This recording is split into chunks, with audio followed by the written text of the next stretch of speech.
বিদ্যালয় শ্ৰেণীসমূহত থকা বেঞ্চবোৰত ছাত্ৰ-ছাত্ৰীৰ পানীৰ বটলবোৰ ৰাখিবলৈ কোনো ব্যৱস্থা নাই, যাৰ ফলত বটলবোৰ তললৈ পৰি যায়, নষ্ট হয়। এনে সমস্যাৰ পৰা হাত সাৰিবলৈ আমি শ্ৰেণীকোঠাৰ বেঞ্চৰ কাষত কাঠৰ এটা হুক লগাই তাত পুৰণি বেগৰ পৰা কাটি লোৱা কাপোৰৰ পৰা এটা মোনা প্ৰস্তুত কৰি তাক কাঠৰ হুকটোৰ লগাই দিয়া হৈছে, যাতে তাত সহজে পানীৰ বটল ৰাখিব পাৰি।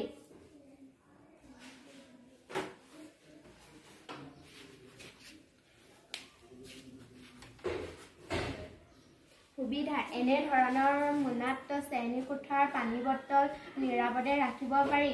কম খৰচত আৰু পৰিৱেশ বিনষ্ট নোহোৱাকৈ এই মডেলটো প্ৰস্তুত কৰিব পাৰি।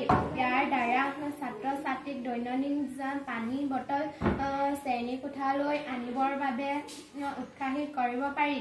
এই মোনাটোক আমি প্ৰয়োজন অনুসৰি সামৰি ৰাখিব পাৰোঁ।